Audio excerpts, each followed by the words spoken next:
You join a new team, and after a brief onboarding, you're given your first task. You need to make a small UI change to one of the screens. So you dig around the code base a little bit, and you find that this part of the screen is using some generic component that is used in many different places. So that's easy. You decide, I'm going to just open the component, add another parameter to it, and display this additional field. And then you open the component, this reusable generic component, and you see that 4 engineers before you have done the same multiple times. And then you realize that this component is already a mess, and the next week is going to be long. Hey, I'm Alex. I'm making a series of videos about software design, and in this video, we are going to talk about abstractions.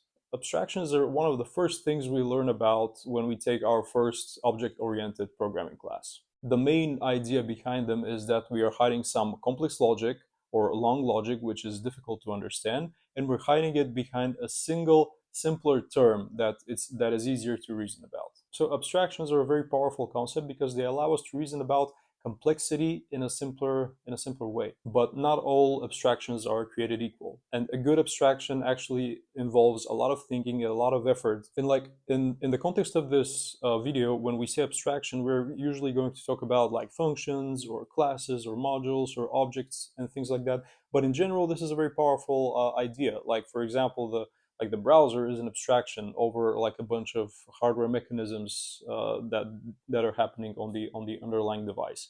And we are constantly building new abstractions that are allowing us to do more complex and more powerful operations. Today we're mostly going to talk about code level abstractions. The whole idea behind them is that we are hiding unnecessary details. We are trying to surface the most important parts of an implementation and allow the people who use this abstraction to use them and modify them. But we are hiding like the unnecessary bits and pieces that people don't need to be aware of. Like if you have let's say a 50-line long implementation of you like reading files and parsing files and doing a whole bunch of things with them, like if a developer needs to read through this every time they're interacting with the code base, this is going to add like a lot of unnecessary cognitive load.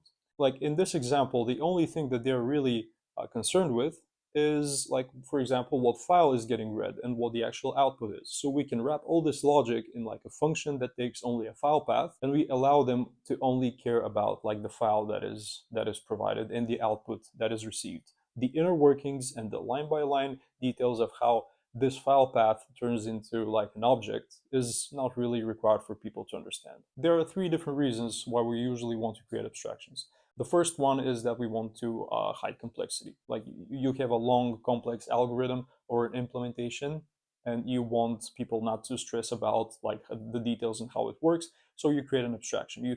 So you create like a function or a class that encapsulates this. A second reason why you may want to create an abstraction is to handle code duplication. If you have one operation that you're executing in multiple places in the code base, it doesn't make sense to write it out every time because this is error prone.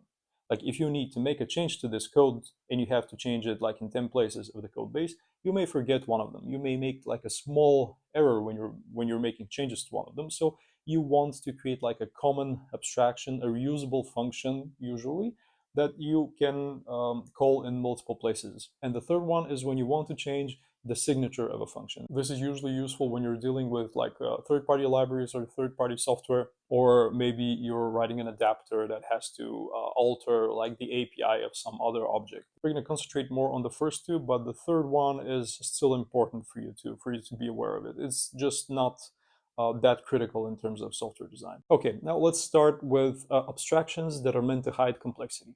Like regardless of what environment you're working with, this is something that every engineer has encountered in their career. You have some complex algorithm that sits in the middle of some other logic, and it only makes it more difficult to understand. So what you want to do in this situation is you want to lift it, put it in a function, and only use a function call. So you can easily describe like to people what this logic does. Instead of having like 30 or 40 lines where you're mangling a data structure, you're only going to have like a function called map user to entity X, for example. Like the problem that the problem that we encounter when we are writing such functions is that their API and the function signature actually has to be simpler than having the code there. And if you end up with a function that has a very difficult to understand function signature, it would actually be, simpler to put the actual code and show people how it works. This is the concept of shallow and deep modules. I think it's coined by John Osterhout, but the idea is that when you're creating an abstraction, like he calls them modules, but this is essentially like a function or a class, like a JavaScript module or any other form of abstraction. You want to have deep modules. You want to have like functions that have a simple API. Maybe they take only 2 or 3 parameters and they hide a lot of complexity underneath them. Like a deep module looks like an iceberg. A very small part of it is surface to the others, but it has like a lot of complexity underwater. And this is a good abstraction. Like if you have very like a powerful algorithm that you can only control by tweaking a couple of parameters, where you have one function that is, like for example, reading this file, doing some analysis doing some analysis over it, storing entities in the database, and if you only need to provide like a file path for it to do this, then this is like a very powerful a very powerful abstraction. But if your abstraction needs to take like multiple parameters, and I've seen functions that have to take 7, 8, 9 parameters in order for them to in order for you to provide everything that they need, then this function becomes shallow because it is leaking too many details about its inner workings. So if you need to provide 10 lines of configuration, then this is not that different from you having 20 lines of code in one place. And in this case, like having an abstraction only adds more noise and more code to an implementation that could have been like easier to understand if you inline the code. If you create an abstraction but you get no like reduced complexity benefit, then you are actually making the code base worse and more difficult to understand. And this is a concept that you can apply basically everywhere. Like whenever you're creating something that has a public interface, be it a class, a function, a React component, a microservice that is exposing some functionality to the outside world through maybe a REST endpoint. This is something that you need to think about. Are you providing powerful enough abstractions to the outside world? Of course, there are cases where you want to provide like highly configurable components, for example, or highly configurable functions. But this can be done by you creating more specific components and more specific functions that people can use like for their use cases, and then keeping like an internal API or like an internal internal function that takes all those like additional parameters. And I do have to say that sometimes creating abstractions that have like a lot of parameters to them, this is sometimes unavoidable. But think of it as like a car. Like to start a car, a user only has to like press the start button or flip the key, and then the car starts. But to a mechanic, like they can open the hood of the car and they can see like the internals, the engine, and how the different parts are working. So when you are thinking about designing like a good abstraction, think about like what are you presenting to the outside world and what are like the internal functions that you're going to use. So if you have a class, it needs to have simple public methods, but it can have like slightly more complex internal functions that it's using, because when you're touching the internals, it means that you actually need to get familiarized with this. But the outside world should not be considered with like the internals of a module or a function. And the shallow modules can often become leaky. The term leaky abstraction is coined by Joel Spolsky, in a Stack Overflow blog post, if I remember correctly, or like in a Stack Overflow thread. I can't recall it. Whenever like someone has to be aware of the inner workings of a function or like an abstraction in order to use it, then this abstraction is leaky. It's not successfully hiding all of its details. One example for a leaky abstraction is like a function that relies on an environment variable. Like if you are using like some function that is internally directly using environment variables, then this means that you have to have like the implicit knowledge that you have to set these variables and you have to configure them in order for this function to work successfully. A better version would be if this function, instead of reading these values directly from the environment, is taking them as function parameters. This means that this function is successfully communicating everything that it needs to work with. Basically, a leaky abstraction forces the person who is using it to be familiar with the underlying implementation. Another example is like the fetch API. Like when you make a request using the browser, like the fetch API in the browser, it returns you, like it gives you the response object regardless of what status code it receives. But Axios, for example, like the HTTP library, like if it receives a status code that is different than 200, like 200 something, it's going to reject the promise. So it's going to throw an error. And I think that this is actually good behavior. I prefer this to the fetch API's behavior, but in a way, it's also a leaky abstraction because you need to know how Axios works internally, so you know how to actually work with it successfully. And this brings us to another point, which is that every software will have leaky abstractions to a certain extent. Like the fact that that Axios is a bit leaky is not that problematic, and it's actually unavoidable. I think in every application you're going to have some implicit requirements that you can't always, describe as function parameters successfully, or as function names. Leaky abstractions are what you would consider like a code smell. This is just something that you want to double check. You want to think about it more thoroughly before you actually commit to having an abstraction like this. But they're not something necessarily bad. This is something that naturally happens in every application. Another example is functions that throw errors. This is one of the reasons why I don't like throwing errors, because if you use a function in a language in which you can't easily communicate that this function is throwing an error, then like the person who is using it may not like handle it properly. So if you're throwing an error in a function, if it doesn't find like an entity in an array, for example, then the person who uses it may not be aware of it, and they may have like an unhandled error in their app in some situation. So yeah, this is once again a leaky abstraction. You need to be aware of how it behaves internally, so you can use it properly. Like a better way to write such a function is to either return like an empty type. So if it's looking for like an item in an array, if it doesn't find it, it can return like null or undefined or something like this instead of throwing an error. Or you can communicate that the error state is possible by using something like a promise, because when you have a promise, you need to handle like the rejected state of that promise and catch like the potential error. This is why I like languages like Go, because the convention in Go is to return the value and the error, and then you always have to check if this error is not nil in order for you to continue. This can get very verbose, and this is like a criticism of the language, but at least it forces a specific convention. All right, now let's go to creating abstractions to reuse code and remove duplication. Like this is maybe the most common use case, and this is the thing that we drill down into people's heads when they start programming and working on actual applications. We tell them duplication is bad. You want to avoid duplication. There are a whole lot of acronyms that are about removing duplication, and we tell them when two pieces of code look the same, you want to extract a reusable function. And I think that this is one of the biggest software design problems that we have created.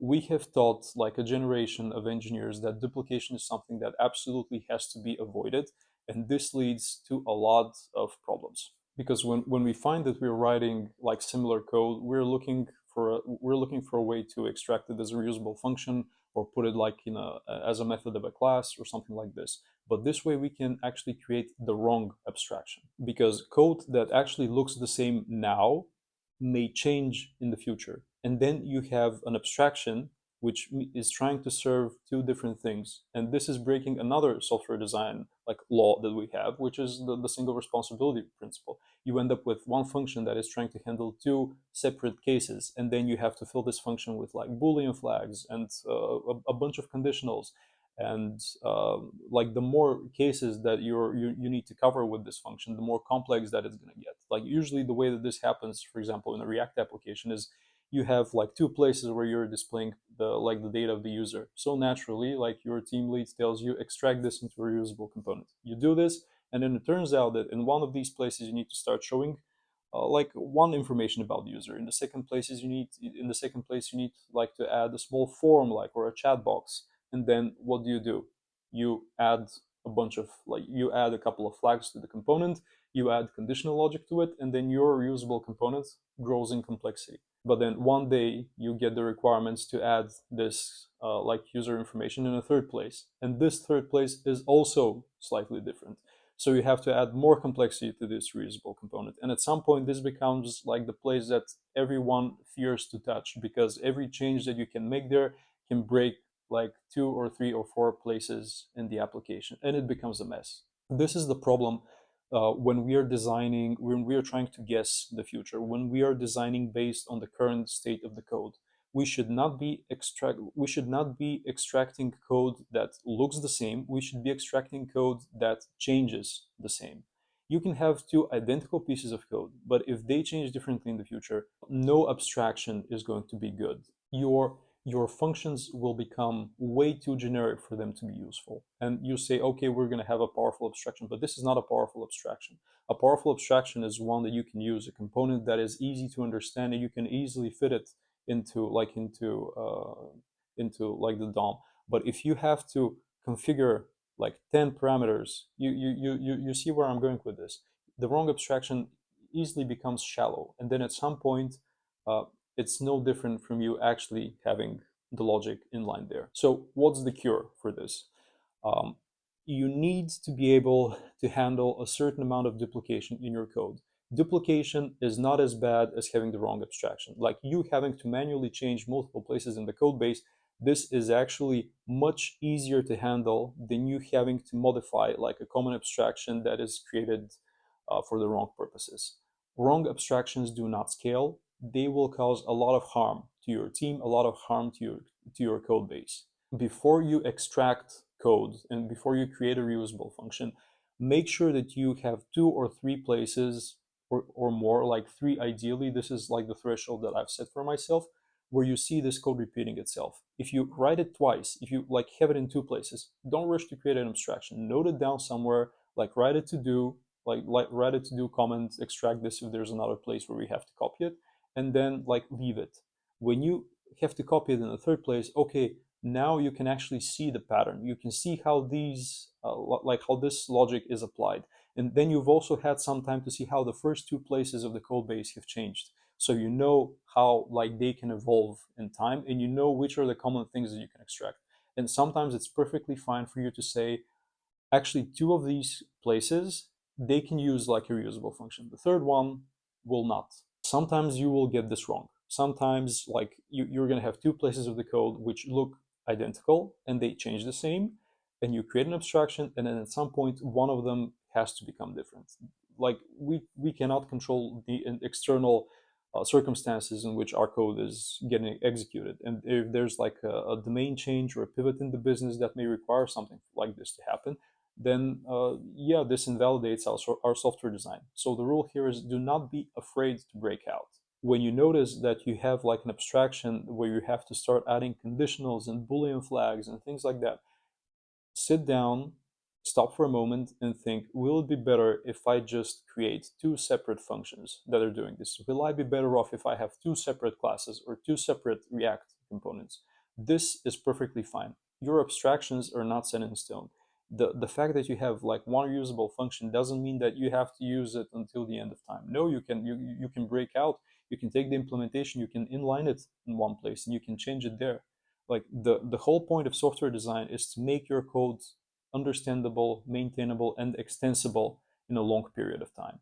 And if your like the way that your function is created now doesn't support it, then inline the code. You can go back to it later and then change it, like and create another abstraction if you need to. The whole idea is that you should not postpone this change. You should, like, when you notice it, just like when you notice these places diverging, don't like humor it. Don't like continue putting conditionals in like the common abstractions. No, inline it. Don't postpone the architectural change. This requires like a paradigm shift in the way you think about software, because a lot of smart people are drawn to software development, and they think that they're used to being right all the time. Like if you're smart, you're used to being correct about like your implementations, about the way that you solve problems, and this is perfectly fine. But software correctness and software design are 2 different things. You can be right about the way that you write your software and you can be right about its correctness, and you can write it, you can write a perfect algorithm that works correctly.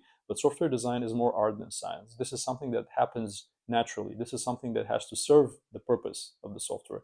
And you have to, like the paradigm shift that you have to do mentally is that you have to tell yourself, okay, I will not be correct. I may not be correct with the way that I implement this now. But people get too attached to like certain abstractions and certain ideas. They create like this reusable function, and they cannot admit to themselves that I was actually wrong here to implement this way, and I have to change it. And to have good software design, you need to go through this. And then last but not least, let's talk about when you want to create an abstraction to actually change an API. If you're using a third-party component in a React application, for example, it may require data to be provided to it in a specific format. So this means that every place where you are using this component, you have to map the data to the specific format that it understands and it accepts. And if you have this component in like 3 or 4 places in your application, then you're doing a whole bunch of mapping in multiple different places in order to conform to the standard and the signature of this external component. You essentially have an external influence over the format of the data in your application. So in such cases, it's better to actually create what we call a wrapper around this component. You have another component that takes data in like the natural domain specific format that you're using, and internally it maps it and it passes it down to the actual, like to the third party component. A reason people usually do this is so they can change like the internal component. For example, if you're using a graph, like people say that we can change the graph library and like remove it and put another graph library without disaffecting like the rest of the code base. This is usually like, this is a good side effect, but it's not like the main purpose of this. Like you're, if you're preparing your code base for you like changing the internals, like don't. This will usually throw you into an over engineering fit where every time where you have like an external library, you will be creating like necessary abstractions and things like that. Do not think about this. Don't do it. When you want to create a wrapper, this should be so you minimize like the changes to your data and to the format, and reduce the complexity of your overall application. If you're used to working with data in a specific structure in a specific format, it makes sense for your whole application to work with it this way. And the fact that you're like adding a third-party library should not change this. So to summarize, like creating a good abstraction is actually hard because it requires you to think about a lot of stuff, and we even haven't touched about things like function signatures, but we'll talk about this. If I can summarize this whole thing, what's important is aim to create deep modules that have simple interfaces and they hide a lot of complexity underneath. Try to minimize the amount of leaky abstractions that you have.